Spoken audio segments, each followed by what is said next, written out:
This should be something that seeps into your soul. It's a story that began more than a century and a half ago. At one point, I remember when we were talking about the slave trade, I could see the tears streaming down her face. But still affects our community today. Africatown is everyone's story. Everyone can find a space in this story. The Clotilda slave ship, carrying people torn from their homes and sold into bondage, and their descendants building a new life. It's really a story of the survivors' hope and courage and resilience. And after decades of hardship, so many promises have been made to this community that have not been kept. Their story is ready to be shown to the world. We expect people from all over the world to continue to come to Africatown. Tonight, we're hearing from those whose lives were shaped by the past and the message they want to share for future generations. When you come to the Heritage House, you should not leave the same way you came in. NBC 15 News at 5 starts now. We're just 3 days away from the opening of the Africatown Heritage House, where you will be able to see and experience the history of the Clotilda slave ship. It opens Saturday. Tonight, we are joined by 3 special guests from the Africatown community to discuss how meaningful this weekend will be. But first, we are going to go to NBC 15's Darwin Singleton. He is live at the Africatown Heritage House, retracing the steps of how we got to this moment. Darwin? Kim, they're putting final touches on the Africatown Heritage House. You see it behind me here on Wimbush Street in Africatown. Africatown is a very important community, a community built by the last slaves shipped to America aboard what is considered the last slave ship from Africa, the Clotilda, whose crew delivered its last load of human cargo to Mobile in 1860. Now, it was burned on the banks of the Mobile River, not very far from where I am today. And that is where her remains were found about 4 years ago. The slave ship Clotilda. For more than a century, there were rumors about it, what happened to it, where it might be, and recently there were several discoveries of what might have been the Clotilda. But it wasn't, and most searchers walked away, except one. In January of 2019, after previous disappointments, local writer and filmmaker Ben Raines and crew from the University of Southern Mississippi hit pay dirt at 12 Mile Island. Well, not actually pay dirt, but mud, after diving in and retrieving a curious piece of shipwood that would later be confirmed to be from the Clotilda. I pulled a piece of it up out of the water. It was clearly from the 1850s. It had square nails, wrought iron nails, handmade nails. So I said to everybody, I was like, guys, we just found a ship from the 1850s. The State Historical Commission brought in National Geographic to South Alabama to investigate, and soon after, Ben Raines learned that I had indeed found the Clotilda. It was Ben's dream, and the dream of others, that one day his discovery would have a home, a museum where the Clotilda could testify to the world its somber but important history. Then 2.5 years ago, the dream of a museum began its journey to reality, as the Mobile County Commission approved $1.3 million to fund the Africatown Heritage House. Its goal? To promote tourism to the historic community founded by the survivors of Clotilda's last voyage. Heritage House would play host to displays centered around the story of the Clotilda and its people. And now it will, beginning this weekend. It's been a fast-paced effort considering how long the ship held its secrets beneath the surface of the Mobile River. And even before the public steps inside, the Africatown Heritage House is receiving accolades. National Geographic UK has rated the Africatown Heritage House as one of the best new museums in the United States. So, Kim, at a time when much of America is still debating the content and context of African American history, here in Mobile, here in Africatown, it looks like we're writing brand new chapters of that history, a history that still affects every American today. Kim? Well, Darwin, thank you. Now, as we mentioned, we are joined by some special guests from Africatown today. Darren Patterson, who is a descendant of Polly, am I saying that right? Polly Allen, who was one of the 110 slaves brought to the U.S. on the Clotilda. We've got Meg Fowler, who is the director of the History Museum of Mobile, and she has all the inside information on what you can expect from the Clotilda exhibit opening Saturday. And then we have Ms. Dina Pollard, who's with us, who's the public affairs manager from the Mobile County Commission, here to discuss the celebrations planned for this weekend. So we want to thank all three of you for being here with us today. This is an exciting time for Mobile County, an exciting time for Africatown. Now, Meg, we're going to start with you on exactly what we can expect to see at this exhibit Saturday. Visitors can expect an immersive experience. It tells the story starting with its West African origins through the last voyage of the ship. Really, the heart of the exhibition, though, is Africatown. It's the founding and establishment of Africatown, celebrating those accomplishments of the 110. Then, visitors get to see the fragments of the shipwreck that have been recovered from the Mobile River. It's even as we tell, it's called Clotilda, the exhibition, but we never lose sight that this is a story about the people. It's not about the ship, it's about the people. Amen. And this is so, it's just something new and exciting, and I know there's going to be a lot of people there. As a descendant, Darren, let's talk about what the descendants want people to walk away from the exhibit knowing or with when they go to see it. We want them to understand who those people in the ship were. They were the most important part of this whole thing.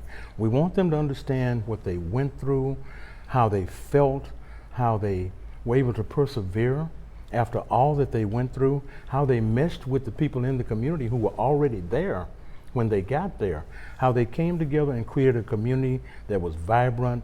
People loved and respected each other and just cared about each other. It was a great place to grow up, beautiful place to grow up. Wish I could do it again. And just enjoyed life. It was good. The story of the descendants came out with on Netflix with the documentary. And I believe we have video of parts of that documentary where the descendants talk about growing up in Africatown and what they learned. So that's something that's so interesting, is that y'all have wanted to get this word out for decades. Right. And now it's happening. It's happening. I still can't believe that this is happening. This all seems like it just came about, like yesterday. It was just yesterday, it seemed like they found the ship, and now we've done all this, and now it's about to come to the world. The world will see what we already know. We know that there was a remarkable community. We know that the people in that community were what made that community, and now we get to say it to the world, and we want everyone to get on board with what we're doing, because this is going to be remarkable for Mobile, not just Africatown, but Mobile. It is. I mean, we're telling a story. And we have sound from one of the descendants who talks about what she expects people to walk away, or how they walk away after coming to visit the Heritage Town. Let's hear from her right now. This should be something that seeps into your soul. When you come to the Heritage House, you should not leave the same way you came in. Meg, you played a big part in getting this Heritage House just up and going. It's been a couple years, but it seems like it happened so fast. Let's talk about the different things and how difficult it was to get this going. So this process started over 4 years ago, and the History Museum said, how can we help? What can we do to tell the story locally?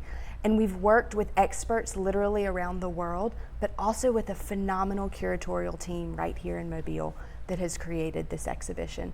And I think what visitors will find is that the past is very much present. I think that's something that we hope visitors come away.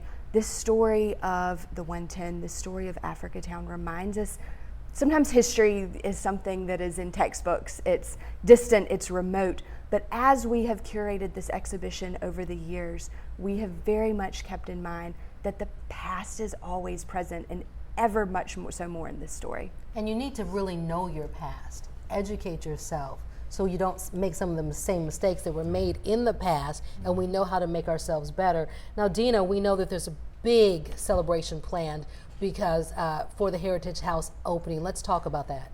Yes, we are having a huge community celebration because this is something that we have to celebrate. We have a great day planned. We have entertainment. We have a special group that's coming to do performances that are colorful. It's called an Agungun group, and they are bringing a wonderful performance that's in reverence to our ancestors. We are having spoken word out there. the churches in the community, they're uniting, and they have a choir called the Voices of Africatown. How wonderful is that, you know? That is awesome. And we're so excited. We're gonna also have Viger High School Marching Band out there. We have a lot of things planned, and we just want the community to come out, celebrate, and embrace this wonderful time. And you sound like a lot of those celebrations go back to that time period when you talk about the Africa dance and how it's influenced our culture that we have today. Yes, yes. In addition to the performances, we're also going to have workshops to also teach people about the African drum as well as the dance and all the different things that we celebrated so long time ago. We're just bringing them to light during this time. And of course, we're going to have some great food trucks out there to keep everyone It's always great. Yes. And we had to have a lot of great things out there for the community to just come out and enjoy. It's a free event, and we want everyone to just come on out and celebrate. All right, and we've got a lot more to talk about with the Heritage House. We're going to go to break. We'll be back in just a few minutes, so stay with us.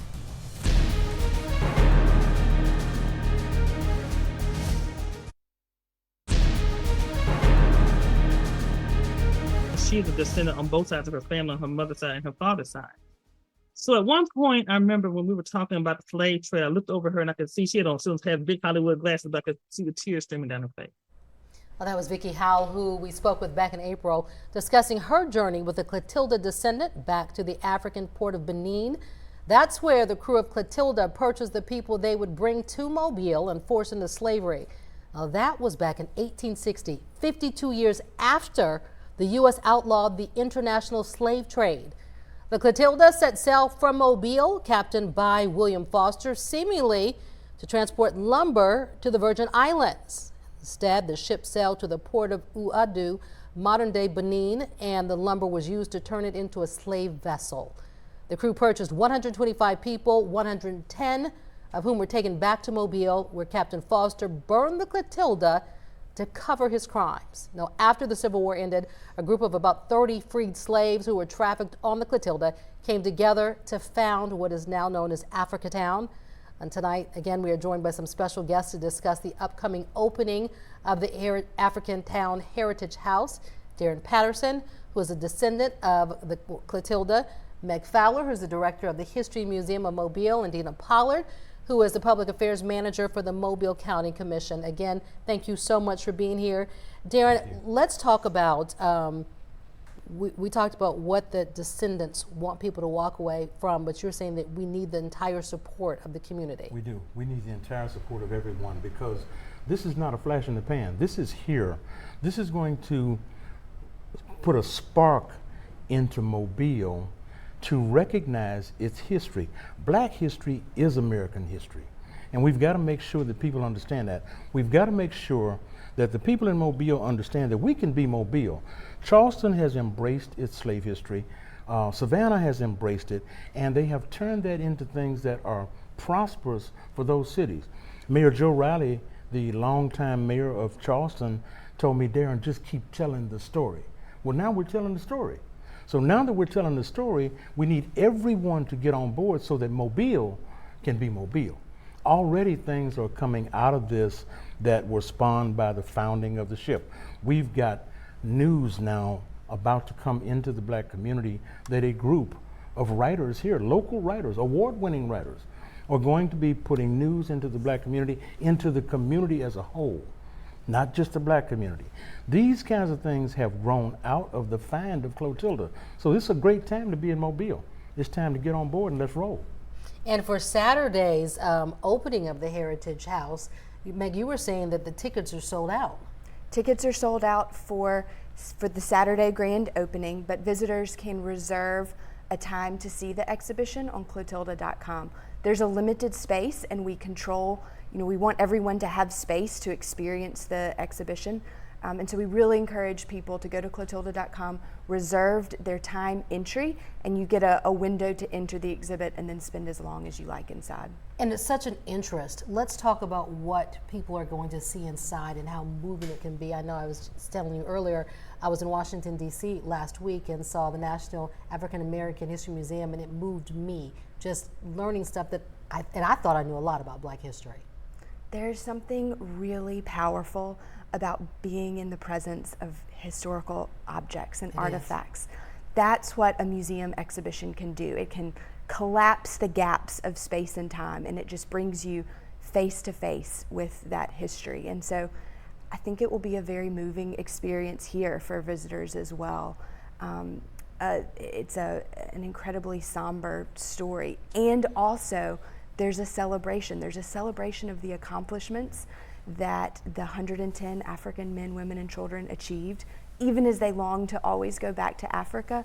They were incredible accomplishments here, and celebrating that is part of the exhibit too. And they beat the odds. I mean, they were brought over here to a country they knew nothing about, away from their families.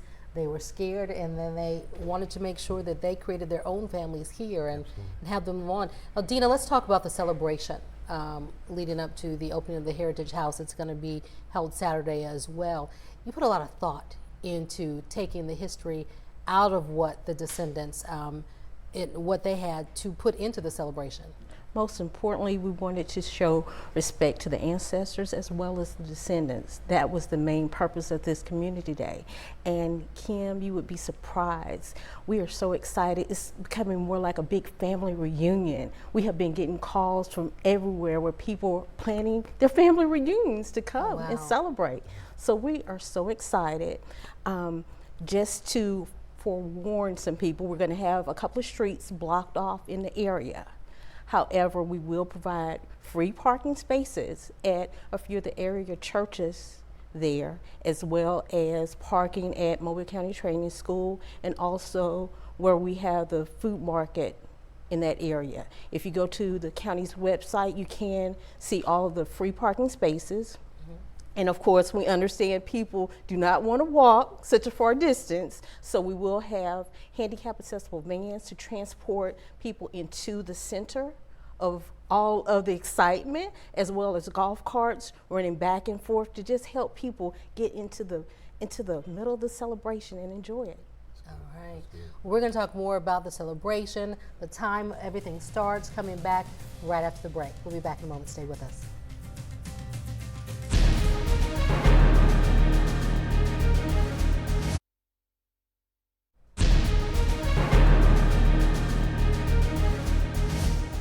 Welcome back. If you're just joining us, we're talking about the Clotilda and the exhibit house that's opening up this Saturday.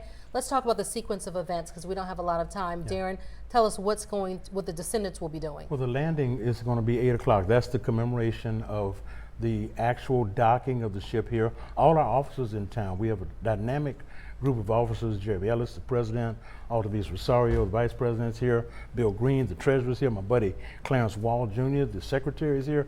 There are people here to get this done. So we're going to gather underneath the bridge at 8 o'clock on Saturday morning, dressed in white. If you come, please support us by dressing in white. Okay, real quick, Dina, let's talk about when the celebrations start. The celebration starts from 11 a.m. to 3 p.m. We would like for people to start coming on out like around 10 a.m. that morning. Please bring your lawn chairs, your pop-up tents, and just come and celebrate with us. Okay, we're going to go to break again real quick, but when we get back, Meg, we're going to talk about when the museum actually opens, the times it'll be open for people to come see it. We're going to be back in just a moment.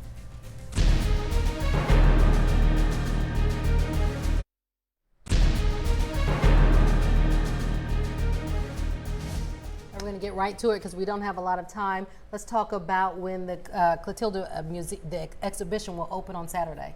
So Saturday, we're open 10 to 5. Those are normal hours going forward. We are sold out of all our spots for Saturday. But going forward, people can reserve a timed entry ticket at clotilda.com. Now, there's a specific reason why y'all chose July 8th to open up the Heritage House. July 8th is 163 years to the day that 110 enslaved Africans were brought. The day the Clotilda arrived, July 8th, 1860. Gives you chills just to think about it. We don't have a lot of time left. We've got 20 seconds. If anybody can answer me in 10 seconds, what's next? Everything. Everything is next. We're going to make sure that people do not take this as just a passing fancy. This is a part of Mobile. All right. Thanks so much for joining us. We'll see you at 6.